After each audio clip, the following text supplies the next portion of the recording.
Hello everyone, welcome back to my channel. কেমন আছো সবাই? আশা করি সবাই খুব ভালো আছো। আমিও ভালো আছি। চলে আসলাম তোমাদের কাছে একটা দিন বাদে ঘটনা নিয়ে। তোমরা সবাই জানো কেন আমি একটা দিন বাদে বাদে তোমাদের জন্য ঘটনা দিচ্ছি। যাই হোক, আজকের ঘটনাটা কিন্তু ভয়ঙ্কর একটি ঘটনা, যে ঘটনাটা শুনলে রীতিমতো হকচকিয়ে যাবে। আমি যখন ঘটনাটা শুনি, আমাকে যে ভাই সুমন ঘটনাটা পাঠায়, ওর মুখ থেকে ঘটনাটা শোনার সময় একটা অদ্ভুতভাবে ভয়, যেন মনে হচ্ছে যেন আমার পেছনে কেউ দাঁড়িয়ে রয়েছে। মানে কথা বলার পর যখন আমি বাইরে থেকে বাড়ি ফিরছি, হঠাৎ মনে হচ্ছে যেন আমার পেছনে এরকম কিছু অনুভূতি হচ্ছে। হয় না, এমন একটা ঘটনা শুনতে শুনতে এমন হয়ে যায়, মনে হয় যেন সেই জিনিসটা আমার সাথে হচ্ছে। তাহলে চলো আজকে ঘটনাটা শুনি। সবাইকে বলবো প্রত্যেক দিনের মতো একটা করে লাইক কমেন্ট শেয়ার করে দিও, পাশে থেকো। তাহলে চলো এবার আমরা ঘটনার দিকে যাই। সুমন মল্লিক আমাকে ঘটনাটা পাঠায় ঠাকুরপুকুর থেকে। সুমন বলে, দিদিভাই, এই ঘটনাটা আমার দাদুর সাথে ঘটনাটা ঘটে। দাদু একজন জেলে ছিলেন, আর ওই সময় না ঠাকুরপুকুর ওইদিকে কলকাতায় এত না বাড়িঘর ছিল না, বড় বড় ঝিল, বড় বড় ফাঁকা রাস্তা, মাঠ, অনেক দূরে দূরে কারখানা। আর ওই সময় এই যা এখন কলকাতা শহরে আমাদের এত বিল্ডিংস, তখন কিন্তু এই বিল্ডিংস বা ফ্ল্যাট এগুলো কিছুই ছিল না। ওই সময় ফাঁকা, যেই দিকে তাকাবে জলাশয়, ফাঁকা চওড়া রাস্তা, শুনশান একদম, মানব জীবনহীন, যেন মনে হতো অনেক দূরে দূরে একটা বাড়ি। দাদুর সাথে ওই সময় একটা ঘটনা ঘটে, আর সেই ঘটনার পুনরাবৃত্তি কিন্তু সুমনের সাথে হয় পরে। এবার ঘটনাটা বলি। সুমন বলে, সালটা ছিল 1965, সালটা ছিল 1985, ঠিক 1985-84 মাঝামাঝি সময়টা। আমার দাদু জেলে ছিলেন। উনি মাছ ধরতেন, বড় বড় ঝিল ছিল, মাছ ধরতেন। আমার দাদু সাথে একদিন একটা ঘটনা ঘটে। এবার মাছ ধরাটা দাদুর কিন্তু খুবই একটা শখের জিনিস ছিল। এই না যে দাদু মাছ ধরতেন তার সেটা কোনো জীবিকা ছিল, জীবিকা তো থাকা সেটা পেটের টান, কিন্তু শখ বলে না, মানুষের আগে একটা শখ থাকে, মানুষ শখে দেখবে অনেক কিছু করে। তো শখ ছিল যখন, এই শখটা দাদুর ছিল, কিন্তু আমার যিনি দিদা ছিলেন, দিদা কিন্তু এই জিনিসটা পছন্দ করতো না, মাছ ধরা। কারণ মাছ ধরা হচ্ছে মানুষের কিন্তু বড় একটা রোগ, তোমরা দেখবে। আর এমন একটা হ্যাবিট, সকালবেলা ফুল তোলা, মাছ ধরা, এই জিনিসগুলো না প্রচণ্ড বাজে একটা নেশা। সকালবেলা ফুল তুলতে যেতে ইচ্ছা করবে, সে তুমি তোমার গাছ থেকেই তোলো, অথবা তুমি পাড়া পড়শি লোকালয় তুমি ঘুরে সকালবেলা ফুল কালেক্ট করো। একটা দেখবে নেশা, ফুল তুলতে যাওয়া। আর ঠিক সেই রকমই মাছ ধরা। মাছ তোমার উঠুক ছাই নাই উঠুক, মাছ তুমি ধরতে পারো আর নাই পারো, কিন্তু মাছ ধরতে যাওয়াটা বিশাল একটা নেশা, তার সাথে যদি দলবল থাকে। তো দাদু জীবিকা আর দাদুর পেশা, নেশা, তিনটেই বানিয়ে নিয়েছিল, সেটা হচ্ছে মাছ। কারণ দাদুর হাতে প্রচণ্ড পরিমাণে মাছ ধরা পড়তো। মানে দাদুর সমবয়সী ওই সময় যারা বন্ধু বান্ধব ছিল, দাদুর সাথে যারা যেতেন, তারা দাদুকে বলতো, কিরে তুই এত ভালো মাছ ধরিস? হ্যাঁ। আর দাদুর নাম ছিল সুরেশ, সুরেশ মল্লিক। বলছে, কিরে সুরেশ, তুই এত ভালো মাছ ধরিস, তোর মতো তো আমরা মাছ পাই না। মানে কি, ধরো জাল ফেললো 5 জন, দাদুর জালে যেই মাছ একা উঠবে 5 জনের ভাগ করেও সেই মাছ উঠতো না। আর যদি বড়শিতে গেতে বড়শি ফেলতো, ওহ ছিপে, মানে 2-5 মিনিট পর পর, ছোট বড় হোক, মিস যাবে না, মাছ কিন্তু পেত। আর সবাই এরকমও হয়েছে, ঘন্টার পর ঘন্টা ওই আসন পেতে বসেই রয়েছে, কিন্তু মাছের দেখা নেই, এরকমও হয়েছে। তো সেরকম আমার দাদু একদিন মাছ ধরতে যায় দুপুর টাইমে। তো যখন যায় তখন দেখছে আরও দুই একজন দাদুরই সমবয়সী, মানে তারাও মাছ কোনো এক জায়গা দিয়ে ধরতে আসে, এক জায়গার না, যে দাদুর বাড়ির ওখানে সেরকম না, তারা আসে ওই প্রত্যেক দিন যেরকম একটা জায়গায় গেলে পারে পরিচয় হয়ে যায়, দাদুর সাথে সেরকম পরিচয় হয়। তো তারাও আসে, তখন দাদুকে দেখে বলে, বাহ বাহ বাহ, তুমি তো এসছো, এখন তুমি জাল ফেলবে না ছিপ ফেলবে, মানে যাই তুমি ফেলো না কেন তোমার তো মাছ উঠবে। আমরা তো প্রায় ঘন্টাখানিক ধরে বসে আছি, এখনো মাছের দেখাই পেলাম না।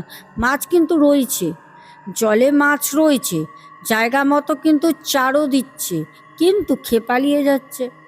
দাদু বসতে বসতেই একটা 300 সাড়ে 300 গ্রামের একটা কাতলা ছোট মাছ, যেটা চারা পোনা বলে, প্রথম ধরা পড়ে।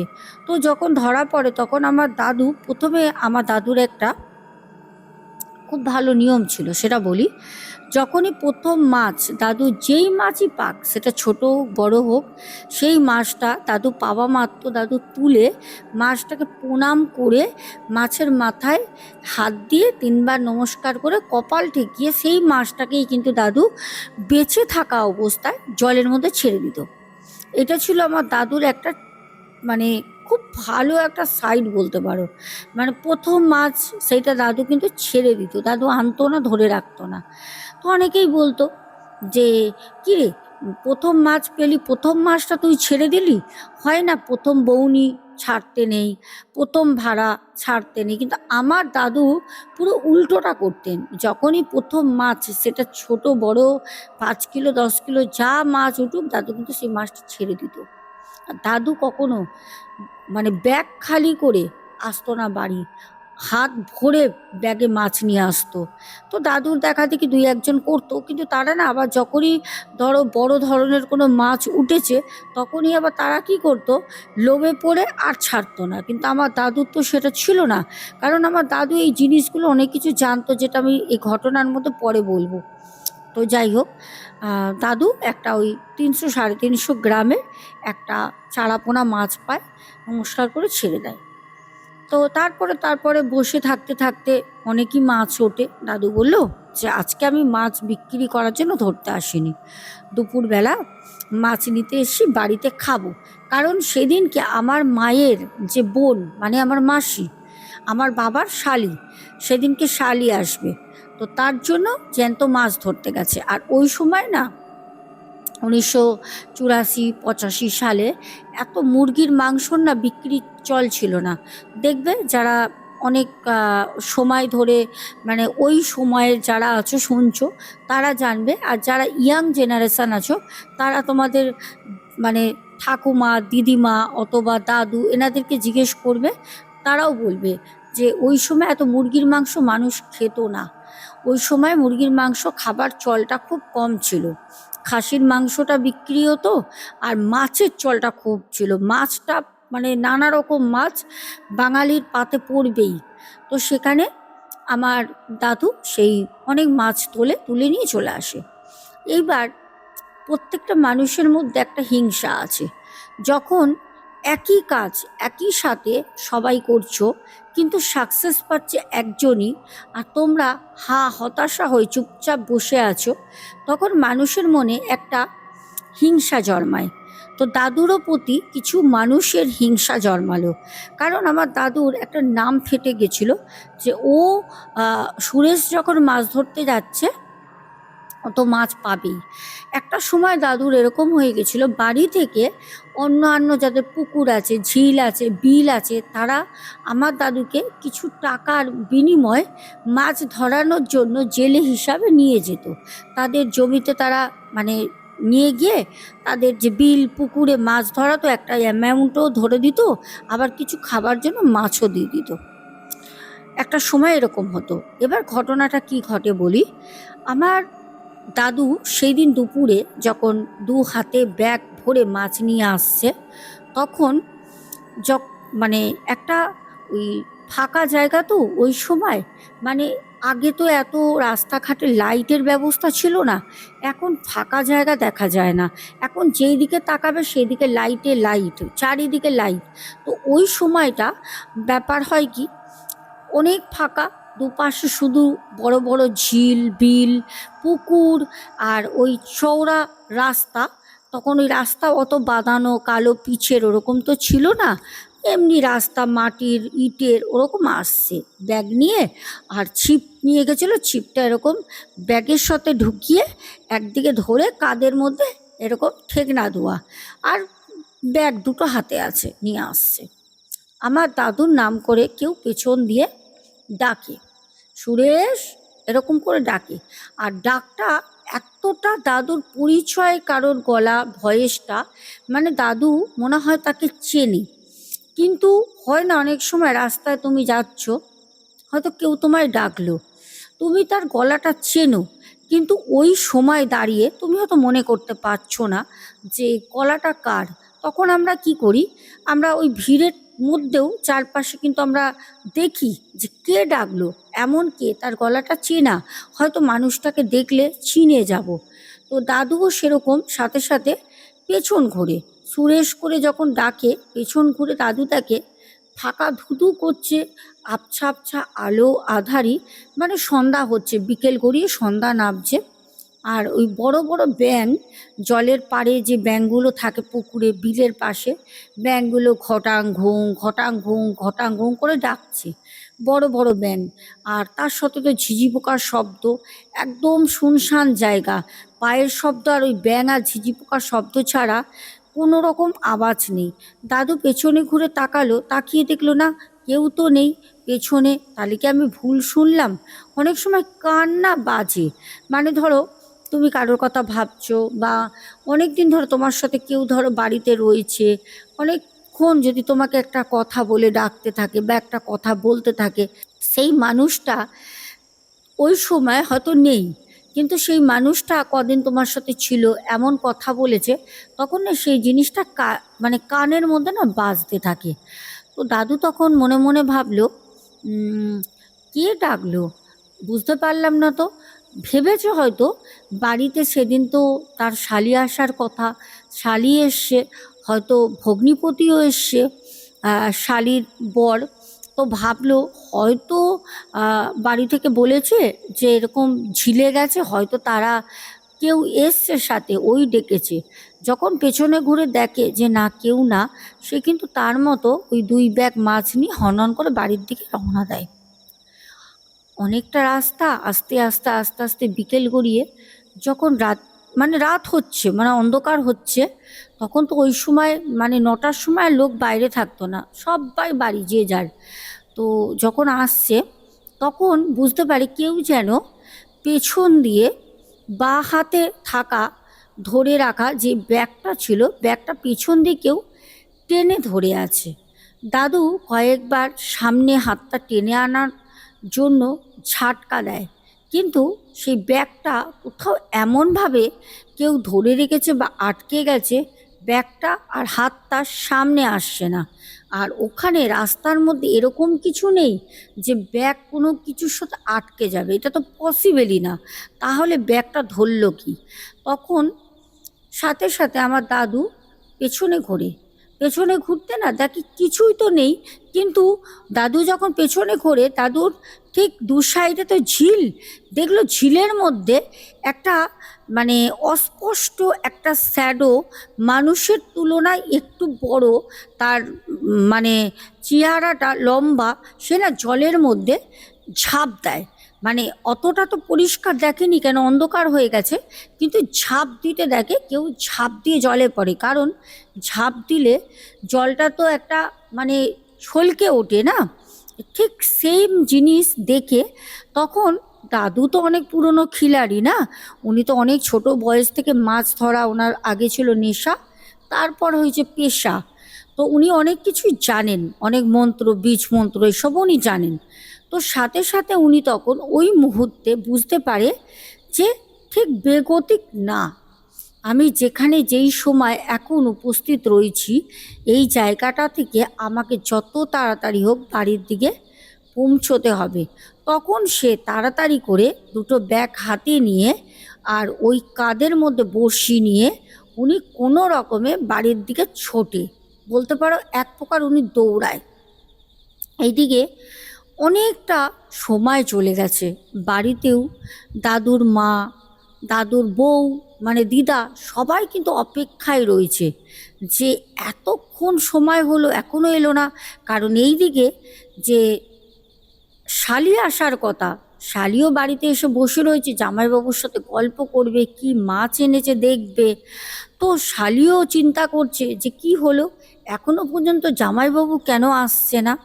একটা সময় যখন আমার দাদু আসে বাইরে দিয়ে, আবার মাকে বলে, সুলেখা তাড়াতাড়ি দরজাটা খোলো, আমার হাত থেকে ব্যাগ দুটো নাও তো, সুলেখা বাইরে বেরো। সাথে সাথে আমার দিদার নাম সুলেখা, আমার দিদা বাইরে বেরিয়ে আসে। তখন আমার দিদা আমার দাদুকে দেখে বলল, এরকম বিধ্বস্ত তোমার মুখ, এত ঘেমে গেছো, জামা পুরো ভিজে চপচপ করছে, কি হয়েছে তোমার? তখন বলল, এত কথা এখন বলতে পারবো না, শালি এসেছে। বলছে, হ্যাঁ তোমার শালি তোমার জন্য বসে আছে। বলছে, ঠিক আছে, আমি রাতের বেলা সব বলবো, আমি শালির সাথে গিয়ে কথা বলি। তখন ওই মুহূর্তে আমার দাদু কিন্তু তার শালির সাথে গিয়ে কথা বলতে শুরু করে। কারণ শালি অনেক দিন পর এসছে, মানে একটা প্রায় 1.5-2 বছর পর। তো শালি, জামাইবাবু, শালির মেয়ে, সবাই মিলে গল্প, একটা তার মা, সবাই আনন্দ করছে। কিন্তু কোথাও গিয়ে দাদুর মনে একটা জিনিস মাথায় ঘুরছে, কে আমাকে পেছন দিয়ে ডাকলো, আর কেই বা জলে ঝাঁপ দিল, আর কেই বা ছিল যে আমার মাছের ব্যাগ টেনে ধরেছিল। যাই হোক, ভাবতে ভাবতে সে কিন্তু কাউকে মনের কথা বলেনি। তখন হঠাৎ করে আমি যে রাতের বেলা কোন মাছ রান্না করব, কারণ কিছু মাছ ছিল বড়, যেরকম রুই কাতলা, আর কিছু বাটা, তেলাপিয়া, চারাপোনা, এরকম ছোট ছোট মাছ ছিল। তখন আমার দাদু বলল, একটা কাজ করো সুলেখা, তুমি তোমার বোনকে জিজ্ঞেস করো। তোমার বোন আজকে আমার বাড়ির অতিথি, ও আজকে 1.5-2 বছর পর এসছে। তোমার বোন যেই মাছ খেতে মন চাইবে, ভালোবাসবে, সেই মাছ তুমি আজকে রান্না করবে। তখন কে জিজ্ঞেস করে যে, বোন আজকে কি মাছ রান্না করব। তখন বোন বলল, দিদি তুই ছোট মাছ রাতে কাটা লাগবে, মাছগুলো রেখে দে, তুই বড় কোনো মাছ কর, একটু ঝাল ঝাল করে ঝোল কর, একটু আলু ভাজা ডাল কর বাচ্চাদের জন্য, ওরা তো সেরকম মাছ টাছ খায় না, যদি ভাজা খায় দুটো রাখবি, আর ঝাল করে ঝোল কর, ওই দিয়ে রাতে খাওয়া হয়ে যাবে। তখন জামাইবাবু বলল, মানে আমার দাদু, যে হ্যাঁ শালি যেটা বলেছে শালির কথা মতনই রান্না করো সুলেখা, যাও। তো রান্না হয়, খাওয়া হয়, কারোর কোনো অসুবিধা হয় না, সবাই সবার মতো শুয়ে পড়ে। এবার যেখানে আমার মানে দিদা ছিল, আমার দিদা আর দাদু একটা ঘরে শোয়, আর তখন আমার বাবা অনেক ছোট, আর পাশের রুমে তার শালি শোয়, আর তার একটি মেয়ে শোয়, আর আমার দিদার মা ছিল, মানে আমার বড় দিদা, সেও শোয় একসাথে, মানে শালির সাথে। তো যাই হোক, আমরা রাতের বেলা শুয়ে আছি, এটা আমার বাবার মুখেই শোনা। সুমন বলছে, বাবা রাত আনুমানিক তখন 1:45 বাজে, ছটপট ছটপট করছে, মানে একবার এপাশ একবার ওপাশ, তাই সে কোনো মতে ঘুমোতে পারছে না। শরীর তার বড় অসুস্থ, অস্থির অস্থির করতে মা জিনিসটা লক্ষ্য করে। আমি তো তখন অনেক ছোট, পরে শুনেছি, আমার ওসব কিছু মনে নেই। মা তখন জিজ্ঞেস করে, কি গো, তোমাকে আমি অনেকক্ষণ ধরে দেখছি তুমি অস্থির অস্থির করছো, তুমি যখন মাছ ধরে আসলে আজকে এত অন্ধকার হয়ে গেল কেন, আর এরকমভাবে তুমি ঘেমে গেছিলে কেন, কি হয়েছিল বলো তো ঠিক করে। তখন আমার দাদু আমার মাকে বলে, সুলেখা আজকে যেন এত বছর ধরে মাছ ধরছি, সেই ছোট্ট থেকে মাছ ধরার নেশা, আমার সাথে এরকম কোনো সময় ঘটনা ঘটেনি বলবো না, তবে মানে আবছা কোনো জিনিস হতে জলে ঝাঁপ দিয়ে পড়েছে, কি বসে ছিপ দিয়ে মাছ ধরছি, তখন ইয়াং বয়স, পাশ থেকে কেউ নেবে গেল, ছুটে এসে মনে হলো একটা মানুষ জলের মধ্যে ঝাঁপ দিয়ে পড়লো, ঝাঁপাই ঝরছে, জল সেরকম হলো, তারপর দেখলাম কিছু না, পরে উঠে ওখান থেকে চলে আসি, ভাবি যে না অন্য কোনো জিনিস ছিল। কিন্তু আজকে একটা অদ্ভুত জিনিস ঘটলো, এরকম না আমার জীবনে হয়নি। তখন মা জানতে চাই কি হয়েছে বলবে তো, তখন থেকে হেয়ালি করছো, কাউকে কিছু বলছো না, চিন্তা বাড়ছে, বলো না। তখন বলে সুলেখা, আজকে যখন মাছ নিয়ে আমি আসছিলাম, আমি না বুঝতে পারি প্রথমে আমার নাম সুরেশ করে কেউ ডাকে। আমি পেছনেও তাকালাম ঘুরে, কেউ তো ছিল না। তারপর যখন আমি এগিয়ে আসছি, তখন না আমার ব্যাগটা, জানো তো বাঁ হাতের ব্যাগটা না কেউ টান মেরে ধরেছিল। আমি ঘুরে কিন্তু কাউকে দেখতে পারিনি। তখন আমার মা, মানে আমার তখন দিদা বলে, তোমাকে আমি বারবার করে বলেছি না তুমি মাছ ধরাটা ছাড়ো। কেন, তুমি তো আড়ত থেকে মাছ এনেও তো তুমি বিক্রি করতে পারো, অন্য কিছুও তো ব্যবসা করতে পারো। এই মাছ ধরে ডেলি মাছ বিক্রি, এখন তোমার হাতে এত ভালো মাছ ওঠে তাই। যদি তোমার হাতে মাছ ভালো না উঠতো, যদি তোমার হাতে যেতে যেতেই বড় বড় মাছ, ছোট মাছ মানে এত ভালো না জালে বা ছিপে উঠতো, তাহলে তুমি কি অন্য কোনো কাজের চেষ্টা করতে না বলো তো? তখন আমার দাদু বলল, সুলেখা, এই জন্যই না বাড়ির বউদেরকে কোনো কথা বলতে নেই। কত কথা বলো না। দেখো, মানুষের তো একটা পছন্দ অপছন্দ থাকে। একটা মানুষ অনেক পড়াশোনা করে ডাক্তার হওয়ার জন্য, কেউ ওকালতি করার জন্য, কেউ বাইরে গিয়ে চাকরি করার জন্য, বহু মানুষ বহু কাজের জন্য, মানুষ তার নেশা পেশা সব থাকে। ছোটবেলা দিয়ে আমার একটাই শখ, সেটা হচ্ছে আমি মাছ ধরবো। সে তুমি আমাকে জেলেই বলো আর যাই বলো, আমার মাছ ধরাটা শখ। তুমি সেখান থেকে আমাকে বঞ্চিত তো করতে পারো না। আর এ তো না যে আজকে মাছ ধরছি বলে আমার সাথে এরকম হচ্ছে, আমি অন্য কিছু করলে আমার সাথে এরকম কিছু ঘটতো না। তখনও কি তুমি বলতে যে তুমি সেই তোমার কাজের জায়গাটা ছেড়ে দিয়ে তুমি বাড়িতে এসে বসে থাকো? তাহলে কি আমি জীবনে কিছুই করব না? যাই হোক, মায়ের সাথে বাবার একটু কথা কাটাকাটি হয়। বাবা তারপর শুয়ে পড়ে, আর কোনো অসুবিধা হয়নি। এই ঘটনাটা ঘটার পর আমার ঠাকুরদা বাবার মুখ থেকে শোনা, সুমন বলে, আস্তে আস্তে আস্তে আস্তে না মাছের প্রতি, ওই মাছ ধরার প্রতি যে একটা আগ্রহ, একটা টান, সব সময় একটা উত্তেজনা ছিল। একটু বর্ষা হচ্ছে, জল পড়ছে, আজকে যাব, কই মাছ উঠবে। বৃষ্টির সময় ভালো কই মাছ তো ওঠে, এটা আমরা সবাই জানি। বৃষ্টিতে পুরো জলমগ্ন হয়ে যায়, ঝিল বলো, বিল বলো, পুকুর বলো, তখন তো কই মাছ রাস্তা দিয়ে ওঠে, কাছে ওঠে। তো বলছে এই সময়, মানে আগে এই কথাগুলো বলতো, একটা সময় এরকম হয়, মানে আমার যে দিদা, দিদা আমার দাদুকে বলতো, কি গো একটু মাছ ধরে আনো না, ঝাল ঝাল করে একটু মাছের ঝোল করি, যাও না। আমার দাদু বলতো যে দাও, টাকা দাও, আমি বাজার থেকে মাছ এনে দিচ্ছি, কিন্তু আমি যাব না। আমার দাদু ওর পর থেকে নিজে থেকে আস্তে আস্তে আস্তে আস্তে মাছ ধরা এই জিনিসটা বন্ধ করে দেয়। হ্যাঁ, যায় না একবারে বলবো না, যায় সেটা কখনো কখনো। কিন্তু দাদু মারা গেছেন, যত দিন দাদু বেঁচে ছিলেন, সবাইকে এক এক করে দাদু এই কথাটা বলতেও, যে আমাকে কে সেদিন ডেকেছিল, আমি কাকে জলে পড়তে দেখেছিলাম, আর কেই বা আমার মাছের ব্যাগ পেছন দিয়ে ধরে টেনেছিল। মানে এই জিনিসটা ভাবতে ভাবতে হয়তো দাদু কোনো জিনিস দেখেও ছিল, যেটা ভয় পাবে বা কোনো কারণে, কেন একই রাস্তার উপর দিয়ে আমাদের আসা যাওয়া করতে হতো, হয়তো মা ভয় পাবে, মানে আমার দিদা ওই সময়, হয়তো আমার বাবা ভয় পাবে শুনলে, কোনো একটা কারণে। পুরো কথাটা আমার দাদু বলেনি, কিন্তু দাদু মারা যায়।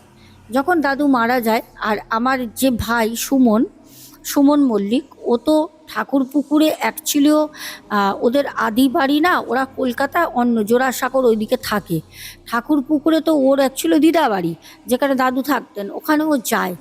বলে, আমি একদিন ওই দাদুর রাখা যে ছিপগুলো রয়েছে, বড় হয়েছি, আর একটা না দেখবে জিনিস থাকে, একটা না রক্তের একটা টান থাকে। দেখবে কেউ হয়তো বিজনেস করার টেকনিক জানে, তার বংশগত যা বিজনেস করে তার বিজনেস সাকসেস। আবার কেউ কেউ আছে দেখবে বংশে বিজনেস নেই, শুধু চাকরি, তারা চাকরি করতে পারে, তারা বিজনেসে যতই যাই করুক হাঁটাহাঁটি হবে না। তো এই যে সুমন, ও কিন্তু বড় হতে হতে হতে হতে ওরও প্রচুর একটা নেক হয়, সেটা হচ্ছে মাছ ধরার। এবার ও তো কলকাতায় যেখানে জোড়াসাঁকোর কাছে থাকে, ওখানে তো পুকুর টুকুর নেই। তো সেরকমভাবে মাছ ধরবে বা কিছু, গ্রাম দিকে কি হয় একটু ফাঁকা খোলা মেলা মাঠ ঘাট, চারপাশে সবুজ, একটা ছেড়ে একটা পুকুর ঝিল, এসব তো কলকাতার মধ্যে নেই। তো সুমন একদিন বলে, দিদি আমি দিদাকে কোনো কিছু না জানিয়ে, দিদা কিন্তু বয়স হয়ে গেছে এখনো বেঁচে আছে দিদা, বলছে দিদাকে কোনো কিছু না জানিয়ে চুপি চুপি চুপি চুপি আমি ওই দাদুর যে ছিপটা ছিল না, ছিপ ওইটা নিয়ে আমি এমনি, আমি তো চিনি না দাদুর কোথায় কি হয়েছে বা কিছু, এমনি বড় বড় ঝিল আছে, নদী মতো আছে, আমি ওই ঝিলের ওখানে যাই মাছ ধরতে, কেউ জানে না, কেউ না। বাবা এসছে, মা এসছে, তখন এমনিতে আমার দিদার একটু শরীরটা খারাপ ছিল। তো যাই হোক, দিদা, আমি একটা কথা ক্লিয়ার করে দিই, এখানে যে দিদা কথাটা বলছি এটা কিন্তু অ্যাকচুয়ালি ঠাকুমা হবে কথাটা, কেন বাবার মা বাবা, এখানে কিন্তু ঠাকুরদা ঠাকুমা হবে। কিন্তু যেই দুনি ভাই, সুমন ভাই দিদা বলেই বলেছে বলে, ঘটনাটা আমি দিদা বলেই বলছি। হ্যাঁ, বলছে রাতের বেলা আমি তখন যেদিন যাই সিদ্ধান্ত করে রাখি কালকে দাদুর ছিপটা আমি নিয়ে ঠিক মাছ ধরতে যাব। মানে আমার দাদুর বাড়ি গেলেই না এই জিনিসগুলো রক্তে চলতো, মানে দাদুর নানা রকম ঘটনা শুনতাম, কথা শুনতাম, গল্প শুনতাম, আর ওই এক মাথায় ঘুরতো আমিও তুলবো, আমারও যদি ওরকম দাদুর মতো হয়। কারণ দেখো, যেই সময়ের ঘটনা বলছি 1984 কি 85, ওই সময় তো এত ফোন টোন ছিল না, যে এখন কি একটা বড় মাছ পেলাম বা একটা চারাপোনা পুঁটি মাছ পেলাম, সাথে সাথে সোশ্যাল মিডিয়া আপলোড করে দিলাম। আর আগে কি ছিল, আগে তো এসব সোশ্যাল মিডিয়া ছিল না, আর এইসব ফোনও ছিল না হাতে হাতে, মানুষের যেটা খুশি সেটা শেয়ার করবে বা কিছু। এখন তো মানুষ কিছু একটা তুললেও, ছোট্ট একটা মাছ ধরা পড়লেও সেটা হাতে নিয়ে একটা ক্যাপশন ট্যাগ করে পাঠিয়ে দিচ্ছে সোশ্যাল মিডিয়ায়, আগে তো এসব ছিল না। তো যেই দৈনিক সুমনের প্রচণ্ড নেক, প্রচণ্ড মানে সোশ্যাল মিডিয়া ঘাটাঘাটি করে, তো ও কি করে মাছ ধরবে, ওর দাদুর একটা স্টোরি বলবে, দেন মাছটাও ভিডিও পোস্ট করবে। তার জন্য পুকুর মাছ রাস্তা, এখন তো বাড়িঘর হয়ে গেছে, জঙ্গল টঙ্গল নেই, এখন অন্যরকমই হয়ে গেছে, তবুও একটা দুটো ঝিল বোঝাই করতে করতে করতে জমির জায়গা নিতে নিতে কিছু এখনো দুই একটা বেঁচে আছে ছোট বড় মিলিয়ে, তো সেরকমই একটা ঝিলে যায়। দিয়ে ও দেখে জলটা মানে ঘুরছে, মানে মনে হচ্ছে যেন, দেখবে কেউ ডুব দিলে 3-4 বার যখন ডুব দেয় না, ডুব দেওয়ার পর দেখবে উপরে যে দাঁড়িয়ে থাকে জলটা কিন্তু কেউ ডুবে গেলে ওখানটা গোল গোল করে নড়ে আর ঘোরে, ঠিক এরকম ঘুরছে। তো সুমন না ভয় পায়, যে এমনিতে দেখো না জানা থাকলে আলাদা ব্যাপার, কানে তো অনেক কিছুই শুনেছে, তার মধ্যে আবার সাহস করে দাঁড়াবে, ও না সাথে সাথে কি করে, ওখান থেকে উঠে পড়ে। উঠে যখন ও চলে আসছে তখন ঠিক যেরকম ওর মানে বাবা বলেছিল, সুমনের বাবা, সুমন বড় হতে, ঠিক ওই রকমই সুমন, সুমন, ঠিক এই রকম করে একটা মহিলা কণ্ঠে ডাক। সুমন সাথে সাথে বুঝতে পারে যে মহিলা কণ্ঠ, এখানে তো আমার দিদন আসবে না, আমার মাও আসবে না, কারণ মা বাবা জানেই না আমি কোথায় গেছি। মহিলা কণ্ঠ, পেছনে না ঘুরে তাকিয়ে সে কিন্তু দুটো মাছ পায় ছোট ছোট, সেই মাছ নিয়ে ব্যাগের মধ্যে, আর যে বড়শি ছিপটা ছিল সেটা একটা হাতের মধ্যে ধরে নিয়ে সে কিন্তু বাড়ির দিকে এগোতে থাকে, এগোতে থাকে। কারণ সুমনের কোনো বীজ মন্ত্র বা কোনো মন্ত্র কিন্তু জানা নেই, যেটা সুমনের মা বাবার জানা আছে, দাদুর জানা আছে, কিন্তু সুমনের নেই। সুমন তখন ছোট, অতটা ওকে ওইসব বিষয় নিয়ে অবগত করেনি।